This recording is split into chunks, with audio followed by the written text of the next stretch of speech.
आपल्या रिसोड मालेगाव मतदारसंघामध्ये आपल्याला असं काय वाटतं, कोण निवडून यायला पाहिजे? माझं नाव अंकुश सुरेशराव वाघ, शेलगाव राजगुरे राहणार. शेलगाव राजगुरेचे आपण. तर हे आपल्या मतदारसंघामध्ये कोण आमदार झालं पाहिजे असं आमदार आम्हाला वाटते? आम्ही जनकच प्रमाणे आमदार तेच आहे. काम विकास कामं करतात, गोरगरिबाची कामं करतात आणि सर्वसाधारण नेता म्हणून त्यांना आम्ही हे करतो. हे अमित झनक जर निवडून आले आपल्या मतदारसंघाचा विकास होईल का? 100% होईल. आतापर्यंत 3 टर्म तेच होते, तर आपल्या मतदारसंघाचा काय विकास झाला? विकास झाला असं आमच्या इथं शुद्ध पाणी प्यायला भेटते. 200, 250, 300 एकर जवळपर्यंत शेती आमच्या इथं पाण्याखाली आली बॅरेज दिल्यामुळे. बरं, आता या महाराष्ट्र सरकारनं जे लाडली बहीण योजना चालू केली त्याचा काय फायदा होऊ शकतो? पण फायदा तर काहीच नाही साहेब त्या लाडली बहिणीचा. म्हणजे आमचेच गहू आम्हाला जळून खाऊ घालायला लागली. 6,000 रुपये हमी भाव सोयाबीन होता, 4,000 रुपये सोयाबीन विकायला लागली. म्हणजे आमचेच पैसे वरती 2,000 रुपये चिंता मागे जर धरले तर आमच्या सरकारकडे पैसे राहतात लाखानं. बरं, तर मला आता तुम्हाला असं काय वाटतं की कोणतं सरकार आलं पाहिजे? महाराष्ट्र महाविकास आघाडी. महाविकास आघाडीचं जर सरकार आलं तर आपले सोयाबीनचे भाव वाढतील का? 100% महागाई कमी होईल का? कमी होईल असं तुम्हाला वाटतं? होणारच. काय नाव आपलं? कार्तिक वानखेडे.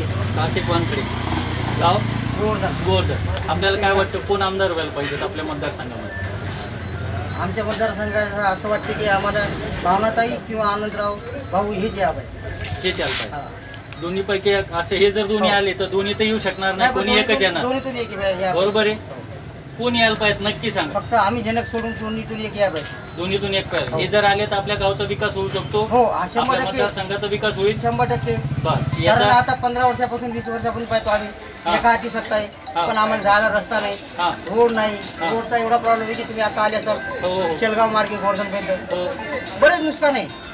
दळणवळण कमी आमच्या इथं, त्यामुळे आम्हाला नकोच आहे. ते हे आले अनंतराव किंवा देशमुख किंवा भावनाताई गवळी जर आल्या तर आपल्या गावचा विकास होईल असं तुम्हाला वाटतं? 100% ते सत्तेत नसून सुद्धा त्यांना बरेच काम आमच्या गावामध्ये केलेले आहे. पण शेतकऱ्याला मेन पॉईंट आहे, सोयाबीनला भाव नाही. आज 3 वर्ष झाले, 15 वर्षात सोयाबीनचे भाव काय, सोन्याचे भाव कुठे गेले, सगळं हिशोब केला तर सोयाबीन भावच नाही राहिले 15 वर्षात. शेतकरी सगळा मागं वर्ग आला. शेतकऱ्याला काय अडचण येत. आता आम्ही डीपी जवळ आम्हाला 15 दिवस झाले डीपीचा मिळाला गेला.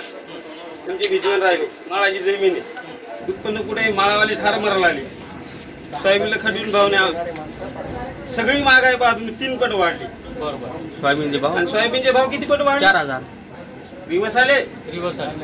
शेतकऱ्याला कोण आहे? मग आता तुम्हाला असं काय वाटतं की कोण आमदार झालं पाहिजे आपल्या मतदारसंघात? आमदार कोणी हो, पण आमचं म्हणणं आलं महागाई बरोबर चालायला पाहिजे. आता ते सरकारवर अवलंबून, मग सरकार कोणतं झालं पाहिजे? सरकारला काय सांगा आता तुम्ही? सरकारचं काहीच सांगू शकत नाही कोण काय येईल. आपल्या मतदारसंघामध्ये कोण आमदार झालं पाहिजे? आपल्या ज्या मतदारसंघाचा जो विकास व्हायला पाहिजे तो झाला का नाही?